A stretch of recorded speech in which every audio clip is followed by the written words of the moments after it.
Hey friends, and welcome back to A Simple Truth. How'd you like to finish up Ezekiel? Because that's what we're doing. So that puts us at Ezekiel 46 through 48.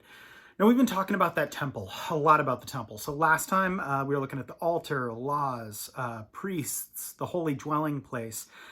Today we're going to take a look at what does worship look like in this new temple. Offering preparation, healing waters and trees, borders, gates, a division of the land. So we'll see all of that. And then we'll talk just very briefly just about what this book, I don't know, to me kind of symbolizes. And I think what we can clearly get from it. So again, all of that, 46 through 48, which should finish out Ezekiel. So, chapter 46. Thus says the Lord God, the gateway of the inner court that faces towards the east shall be shut the 6 working days, but on the Sabbath it shall be opened, and on the day of the new moon it shall be opened. The prince shall enter by way of the vestibule of the gateway from the outside, and stand by the gatepost. The priests shall prepare his burnt offering and his peace offerings. He shall worship at the threshold of the gate. Then he shall go out, but the gate shall riot. But the gate shall not be shut until evening. Likewise, the people of the land shall worship at the entrance to this gateway before the Lord on the Sabbaths and the new moons. The burnt offering that the princes offer to the Lord on the Sabbath day shall be 6 lambs without blemish, and a ram without blemish. And the grain offering shall be 1 ephah for a ram, and the grain offering for the lambs, as much as he wants to give, as well as a hin of oil with every ephah. On the day of the new moon it shall be a young bull without blemish, 6 lambs and a ram, they shall be without blemish. He shall prepare a grain offering of an ephah for a bull, an ephah for a ram, and as much as he wants to give for the lambs, and a hin of oil with every ephah. When the prince enters, he shall go by the way of the vestibule of the gateway, and go out the same way. But when the people of the land come before the Lord on the appointed feast days, whoever enters by way of the north gate to worship shall go out by the way of the south gate, and whoever enters by the way of the south gate shall go out by the way of the north gate. He shall not return by the way of the gate through which he came, but he shall go out through the opposite gate. The prince shall then be in their midst. When they go in, he shall go in, and when they go out, he shall go out. At the festivals and the appointed days, feast days, the grain offering shall be an ephah for a bull, an ephah for a ram, as much as he wants to give for the lambs, and a hin of oil with every ephah. Now, when the prince makes a voluntary burnt offering or voluntary peace offering to the Lord, the gate that faces towards the east shall be opened for him, and he shall prepare his burnt offering and his peace offerings as he did on the Sabbath day. Then he shall go out, and after he goes out, the gate shall be shut. You shall daily make a burnt offering to the Lord of a lamb of the first year without blemish. You shall prepare it every morning, and you shall prepare a grain offering with it every morning, 1/6 of an ephah and 1/3 of a hin of oil, to moisten the fine flour. This grain offering is a perpetual ordinance to be made regularly to the Lord. Thus they shall prepare the lamb, the grain offering, and the oil as a regular burnt offering every morning.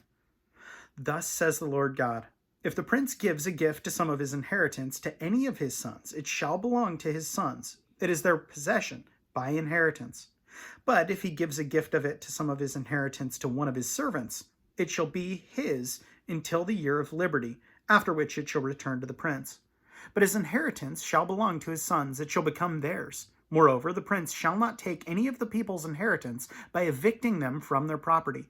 He shall provide an inheritance for his sons from his own property, so that none of my people may be scattered from his property. Now he brought me through the entrance, which was at the side of the gate, into the holy chambers of the priests, which faced towards the north. And there a place was situated at the extreme western end. And he said to me, this is the place where the priests shall boil the trespass offering and the sin offering, and where they shall bake the grain offering, so that they do not bring them out into the outer court to sanctify the people. Then he brought me into the outer court, and caused me to pass by the 4 corners of the court. And in fact, in every corner of the court there was another court. In the 4 corners of the court were enclosed courts, 40 cubits long and 30 wide. All 4 corners were the same size.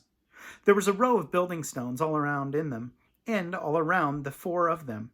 And cooking hearths were made under the rows of stones all around. And he said to me, "These are the 4 kitchens where the ministers of the temple shall boil the sacrifices of the people." Chapter 47. Then he brought me back to the door of the temple, and there was water flowing from under the threshold of the temple towards the east, for the front of the temple faced east. The water was flowing under the right side of the temple, south of the altar. He brought me out by way of the north gate and led me around on the outside to the outer gateway that faces east, and there was water running out on the right side. And when the man went out to the east with the line in his hand, he measured 1,000 cubits, and he brought me through the waters. The water came up to my ankles. Again he measured 1,000 and brought me through the waters. The water came up to my knees. Again he measured 1,000 and brought me through. The water came up to my waist. Again he measured 1,000, and it was a river that I could not cross, for the water was too deep, water in which one must swim, a river that could not be crossed. He said to me, "Son of man, have you seen this?"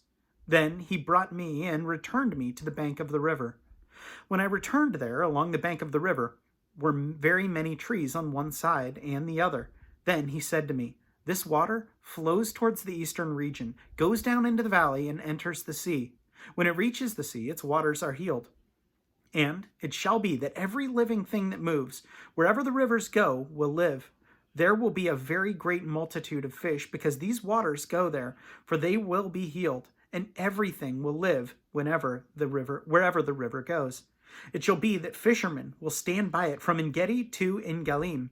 They will be in places for spreading their nets. Their fish will be of the same kinds as the fish of the great sea, exceedingly many.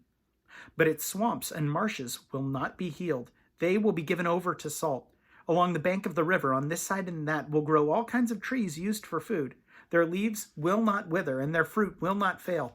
They will bear fruit every month, because their water flows from the sanctuary. Their fruit will be for food, and their leaves for medicine.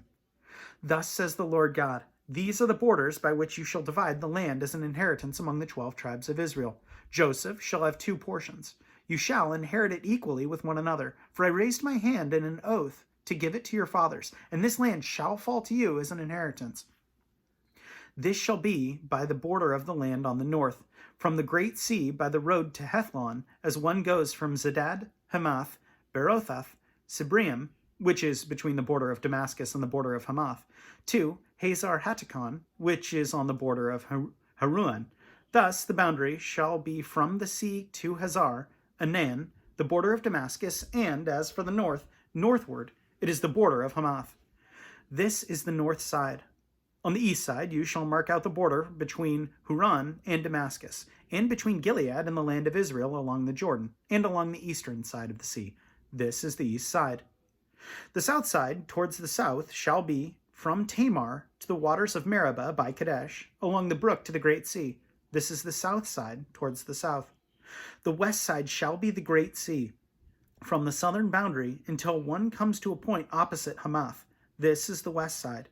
Thus you shall divide the land among yourselves according to the tribes of Israel. It shall be that you will divide it by lot as an inheritance for yourselves, and for the strangers who dwell among you, and who bear children among you.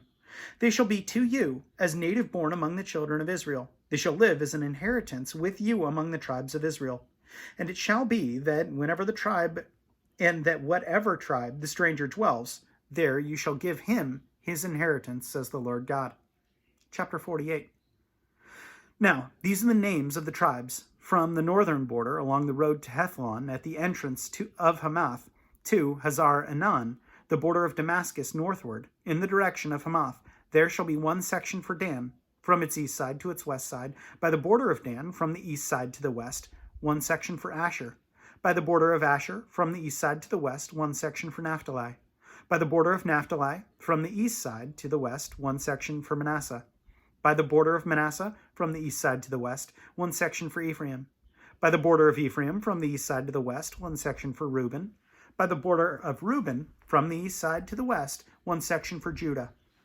By the border of Judah, from the east side to the west, shall be the district which you shall set apart, 25,000 cubits in width, and in length the same as one of the other portions, from the east side to the west, with the sanctuary in the center. The district that you shall set apart for the Lord shall be 25,000 cubits in length and 10,000 in width. To these, to the priests, the holy district shall belong. On the north, 25,000 cubits in length, on the west, 10,000 in width, on the east, 10,000 in width, and on the south, 25,000 in length. The sanctuary of the Lord shall be in the center. It shall be for the priests of the sons of Zadok, who are sanctified, who have kept my charge, who did not go astray when the children of Israel went astray, as the Levites went astray. And this district of land that is set apart shall be to them a thing most holy by the border of the Levites. Opposite the border of the priests, the Levites shall have an area of 25,000 cubits in length and 10,000 in width. Its entire length shall be 25,000 and its width 10,000, and they shall not sell or exchange any of it. They may not alienate this best part of the land, for it is holy to the Lord. The 5,000 cubits in width that remain along the edge of the 25,000 shall be for general use by the city, for dwellings and common land, and the city shall be in its center.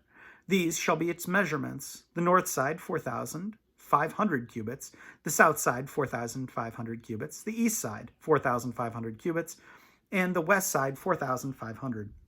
The common land of the city shall be to the north 250 cubits, to the south 250 cubits, to the east 250, and to the west 250. The rest of the length along the district of the holy section shall be 10,000 cubits to the east and 10,000 to the west. It shall be adjacent to the district of the holy section, and its produce shall be food for the workers of the city. The workers of the city from all the tribes of Israel shall cultivate it. The entire district shall be 25,000 cubits by 25,000 cubits, 4 square. You shall set apart the holy district with the property of the city. The rest shall belong to the prince on one side and on the other of the holy district, and of the city's property next to the 25,000 cubits of the holy district as far as the eastern border, and westward next to the 25,000 as far as the western border, adjacent to the tribal portions. It shall belong to the prince. It shall be the holy district, and the sanctuary of the temple shall be in the center. Moreover, apart from the possession of the Levites, and the possession of which the city which are in the midst that belongs to the prince, the area between the border of Judah and the border of Benjamin shall belong to the prince. As for the rest of the tribes, from the east side to the west, Benjamin shall have one section by the border of Benjamin. From the east side to the west, Simeon shall have one section by the border of Simeon. From the east side to the west, Issachar shall have one section by the border of Issachar. From the east side to the west, Zebulun shall have one section. By the border of Zebulun, from the east side to the west, Gad shall have one section. By the border of Gad, on the south side, towards the south, the border shall be from Tamar to the waters of Meribah, by Kadesh, along the brook of the great sea. This is the land which you shall divide by lot as an inheritance among the tribes of Israel, and these are their portions, says the Lord God. These are the exits of the city. On the north side, measuring 4,500 cubits, the gates of the city shall be named after the tribes of Israel. The 3 gates northward, 1 gate for Reuben, 1 gate for Judah, and 1 gate for Levi. On the east side, 4,500 cubits, 3 gates, 1 gate for Joseph, 1 gate for Benjamin, and 1 gate for Dan. On the south side, measuring 4,500 cubits, 3 gates, 1 gate for Simeon, 1 gate for Issachar, and 1 gate for Zebulun. On the west side, 4,500 cubits, with their 3 gates, 1 gate for Gad, 1 gate for Asher, and 1 gate for Naphtali. All the way around shall be 18,000 cubits, and the name of the city from that day shall be, the Lord is there. That's awesome. Again, super cool to see just how specific this temple and this city are for God. Just shows this awesome design. Just super, super cool. Now, I know I've been mentioning back and forth these past couple days that I'm like, man, is this Jerusalem in Jesus' day? Is this New Jerusalem? What is this? And there are parts that seem to kind of hint at both. I keep coming back to, I think this is Jerusalem in Jesus' day, and I keep looking it up. But I think that's kind of where I've landed, given the fact that sacrifices still seem to be offered. But regardless, all of that, what I continue to walk away with from this book is this story, just this, here's that word again, that microcausal story of redemption for God's people. And not because they are so holy and so good. God decides to have mercy on them because they turn back to him. But in reality, he doesn't have to, right? He is good and righteous and holy in his judgments, and yet still has mercy and allows this redemption story to take place for his people to his glory. And it's just super cool to see. Anyway, that's what I walked away with from today and from this whole past book. So as always, friends, thanks so much for watching, and hope you have a great rest of your day. See you guys.